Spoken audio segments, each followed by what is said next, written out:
নমস্কার দর্শক বন্ধুরা, আমি চন্দন, ফিল্মি চন্দন চ্যানেলে স্বাগত। আজকে চলে এলাম এক মুভির রিভিউ নিয়ে। মুভিটা কালকে দেখলাম এবং দেখার পরে আপনাদের সঙ্গে শেয়ার করতে চলে এলাম। মুভিটার নাম হচ্ছে বাঘি 4, আর যেটি পরিচালনা হচ্ছে হর্ষা, আর যেটা প্রোডাকশন হাউস আছে সাজিদ নাডাওয়ালা। সাজিদ নাডাওয়ালার একটা সিকুয়েল চলছে, বাঘি 1, বাঘি 2, বাঘি 3, বাঘি 4। বাঘি 4টা দেখলাম। বাঘি 4 সিনেমাটা দেখে আমার কি বলবো, যেন মনে হচ্ছে যেন পুরনো দিনের মিঠুনের কোনো সিনেমা দেখছি। ঠিক আছে, এত বাজে গ্রাফিক্স, মানে এত সুন্দর অ্যাকশন দেখা। ট্রেলারে যেটা দেখেছিল যেন কি একটা হবে, মার্কোর থেকে আলাদা টপ লেভেলে হবে, সেটা আমিও বলছিলাম, দেখে আমার সেটা মনে হয়েছিল। কিন্তু দেখার পরে আমার মনে যেটা হলো, সেটা যেন 90s কোনো মিঠুনের কোনো সিনেমা, চণ্ডাল, ঠিক আছে, হিটলার, আদমি, ঠিক আছে, রাবণ রাজ, এই ধরনের সিনেমা যে অ্যাকশন ছিল সেই সিনেমা, সেই সব সিনেমার দেখছি। মানে সেইখানে তখন শুধু হাতে হাতে হতো, ছুটিতে ছুটিতে হতো, এইটা একটু তার আপগ্রেড ভার্সন করে দিয়েছে, আর অন্যত কিছুই নয়। আর এই সিনেমার যে কাহিনী, সে কাহিনী হচ্ছে, যদি ওটা কপি, মানে 2013 সালের ইউটিউবে অ্যাভেলেবেল যে পাঞ্চ কি পাঞ্চ বলে একটা মুভি আছে, সেই মুভি থেকে পুরো A to Z এটা তুলেছে। কিন্তু তাছাড়াও এরকম সিনেমা, এই ধরনের কাহিনী আপনি আগেও দেখতে পাবেন। ঠিক আছে, যে 10 কা দম বলে একটা বই আছে, সেটাও দেখতে পারেন। সেটাও একই কাহিনী, মানে এই ধরনের ঘষাপিটা কাহিনী বই আগে অনেক হয়েছে। ঠিক আছে, তাছাড়া এই মুভির মধ্যে কি বলবো, আমার কিছু বলার নেই। একবারে মানে বইয়ে এত জোর, এত মারধার, এত অ্যাকশন, এত কিছু হচ্ছে, তবু আমার যেন দেখে না, যেন মনে হচ্ছিল যেন কখন মুভিটা শেষ হয়, কখন আমি উঠে যাব, এমনি এই ব্যাপার। মানে এত বোরিং লাগছে, এত বোরিং মুভি, মানে মাথা খারাপ। যেভাবে ট্রেলারটা দেখেছিল যেন যে মার্কোসের যে সিনেমা আছে তার থেকে অনেক বেশি হবে। কিন্তু সিনেমার মধ্যে তেমন কিছুই নেই। ঠিক আছে, শুধু ওই অ্যাকশন ছাড়া কিছুই নেই। আর এই সিনেমার যে রাইটার আছে, সে কি লিখছে কি জানি না, এরকম করে কি রাইটার হওয়া যায় যে সাউথের কোনো একটা মুভিকে পুরো লিখে দিয়ে প্রডিউসারের বললাম। আর আজকালের দিনে প্রডিউসারে কি এত মানে বোকাচোদা, সেটাকে একটা মুভি করে জানেনি এটা কোনো একটা ছবি সিকুয়েল, কী জানি এই ছবিতে কী রাইটারের যে কী কাজ, কী গল্প, কী নতুন রাইটারের কী কাজ, মানে রাইটার এরকম করে যদি রাইটার হয়ে যায়, তা তুমি আপনারা আমি সবাই তো রাইটার হয়ে যাবো। কোনো একটা সাউথের মুভি থেকে লিখে এসে প্রডিউসার কাছে চলে যাবো, প্রডিউসারকে বলবো আর মুভি করে দেবে।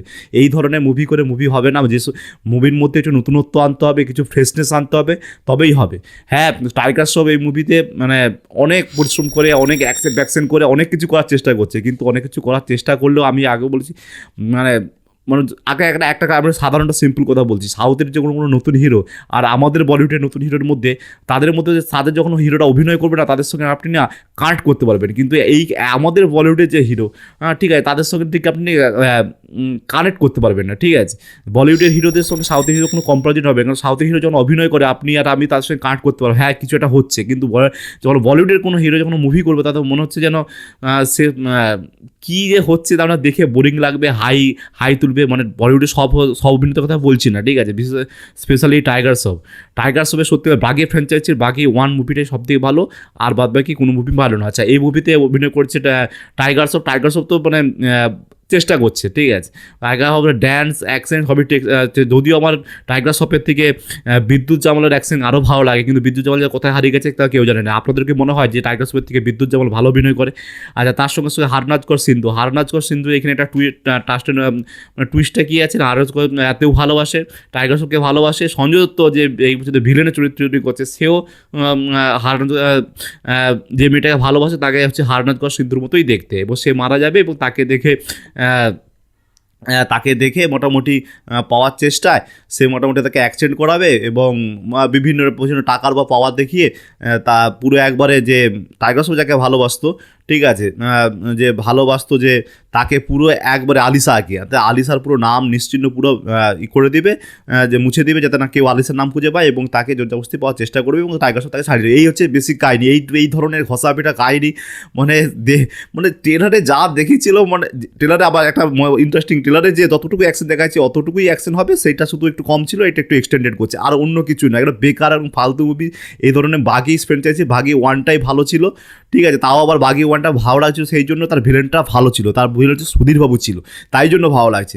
ঠিক আছে, আরও অনেক ভালো সাপোর্টিং কাজ ছিল। কিন্তু এখানে দেখ সঞ্জয় দত্ততে মানে এইবার সঞ্জয় দত্তকে ভালো লাগবে কেমন, সঞ্জয় দত্তর মুখের এক্সপ্রেশন, ঠিক আছে, জামা কাপড় যে পড়ছে, সঞ্জয় দত্ত হেভি লাগছে। কিন্তু হেভি লাগলে কী হবে, যে এখানে টাইগার শ্রফ তার অপোজিটে সঞ্জয় দত্ত ছাড়া বয়সও হয়েছে, এইখানে একটা স্ফূর্তিলা বেশ মানে ভালো ইয়ং যদি কোনো ভিলেন দিত তাহলে মুভিটা আরও দেখতে ভালো লাগতো। মানে কী জানি কীভাবে মেকাররা কীভাবে তৈরি করছে, আমার তো মোটের উপরে মুভিটা মানে একদম একদম একদম ভালো লাগেনি। আচ্ছা, এইখানের মধ্যে আরও যে আছে সোনম বাজবার একটা বার ড্যান্সার হবে, সেও টাকার জন্য কিছু করবে, ঠিক আছে, কী যে করবে মোটামুটি ওই বলিউডের নগ্নতা অশ্লীলতা দেখে যতটা টাকা কামানো যায় সেই ধরনের, ওই জন্য সোনম বাজবার মতো সোনম বাজবাকে এইখানে কাজে লাগিয়েছে। আচ্ছা, তার সঙ্গে সঙ্গে আছে যে আমাদের সৌরভ সাজদেওয়া, রিসেন্ট ধড়ক 2 যে সাইকো সাজছিল, তার আগে আপনার যে মনে আছে যে পুষ্পা 2 মুভিতে মেরে কুত্তে ভি নেই বেটেগা স্পেসে হেলিকপ্টার সিন, সেটা মনে হয় সৌরভ সাজদেওয়ার কিন্তু অভিনয় খুব ভালো লাগছে। সে মানে অ্যানিমেলের পর থেকে পরকে ব্যাক টু ব্যাক সৌরভ সাজদেওয়ার আমার সব থেকে ইউনিক জিনিসকে লাগে জানেন তো, সৌরভ সাজদেওয়ার একটা যে কথা বলার স্টাইল, ঠিক আছে, বেশ একটু ইউনিক স্টাইলে কথা বলার স্টাইল, শুনতে বেশ ভালো লাগে। হ্যাঁ, ঠিক আছে, এরকম আছে। তার সঙ্গে সঙ্গে রিতেশ দেশমুখ যেহেতু তার ভাই সাজছিল, ঠিক আছে, এই বইয়ে তাকে মানে মেরে দেবে এরকম একটা ব্যাপার, সব মিলিয়ে ঝুলিয়ে সবাই মানে দেখুন, যদি কোনো সিনেমার যদি টোটাল গল্পটাই চুরি করা থাকে, নিজের মানুষ যদি দেখা থাকে, সেই সিনেমা যতই ভালো হোক না কেন, ঠিক আছে, তত আপনাদের একটা কেমন এটা লাগবে। আর সেই সিনেমার থেকে এই সিনেমা যদি করতে হতে অনেক অনেক ভালো করতে হবে, তবে হবে। যেমন ধরুন অর্জুন রেড্ডি থেকে কবির সিংকে অর্জুন রেড্ডি যেমন, তার থেকে কবির সিং অনেকটা বেশি এফোর্ট, অনেকটা ভালো লাগছে, তাই জন্য কবির সিং তো হিট হয়েছে। কিন্তু সত্যি বলতে টাইগার শ্রফ চলবে নি, ঠিক আছে, মানে চলবে নি, ঠিক আছে। টাইগার শ্রফকে মানে সেই ধরনের সিনেমা দেখতে হবে। আপনি যদি বলেন যে রিসেন্ট টাইমে দেখবেন একটা মুভি আসতেছে মিরাই বলে, যে তেজা সজ্জা যে হনুমান মুভিটা করছে, বা মিরাই দেখবি তারাও তো নতুন, কিন্তু তাদের মধ্যে না একটা মাটি ব্যাপার, ডাউন টু আর্থ আছে। তাদের সঙ্গে যে অভিনয়গুলো, তাদের সঙ্গে আপনারা কানেক্ট করতে পারবেন, কিন্তু বলিউডের হিরোদের সঙ্গে কোনো কার্ড আপনারা করতে পারেন। ওভারঅল মিলে গেলে বইটা কিন্তু বেকার, আমার ভালো লাগেনি। যদি রেটিংয়ে দিতে হয়, এই বইয়ের 10-এ 4 বড় জোর রেটিং দেওয়া যেতে পারে, ঠিক আছে। টাইগার শ্রফ ভালো, সঞ্জয় দত্ত ভালো, সব ভালো, কিন্তু বইয়ের ভিএফএক্স ভালো না। যখন মারপিট হবে তখন আপনি বুঝতে পারবেন, যখন এক রিতেশ দেশমুখ যে মারবে, যে মাঠে নিয়ে যাবে, সেইখানে দেখবে ভিএফএক্স দেখবেন। আর এই বইয়ের অ্যাকশনগুলো এথা থেকে একটু তাড়াতাড়ি একটু চুরি করে এটা করেছে, সত্যি কথা বলতে। ওই যেটা রিতেশ দেশমুখে যে ছুরি লেয়া মারটা, ওটা দেখবেন আপনারা মহারিষি বইয়ে যখন একে তার বন্ধুকে মারবে, ওইরকম স্টাইলে মারটা হবে। মানে সব কিছুরই একটা চুরি ফুরি করে, বা দেবড়া বই এরকম সিন দেখতে পাবেন। মানে অ্যাকশনগুলো সব চুরি করা, মানে এটি থেকে সেটা থেকে সেইখান থেকে নিয়ে মানে এরকম করা, এরকম মুভি ভালো লাগবে না, বেকার মুভি লাগছে, ঠিক আছে। ওভারঅল আপনারা সিনেমাটা দেখুন, আপনাদের কেমন লাগলো আপনাকে কমেন্ট করে অবশ্যই জানাবেন। ভালো থাকবেন, সুস্থ থাকবেন, আর ভালো সিনেমা রিভিউ দেখলে প্লিজ আমার চ্যানেলটা অবশ্যই সাবস্ক্রাইব করবেন, আর বাঙালি হয়ে বাঙালিকে সাপোর্ট করবেন, আর বাংলা ক্রিয়েটারদের সাপোর্ট করবেন। নমস্কার।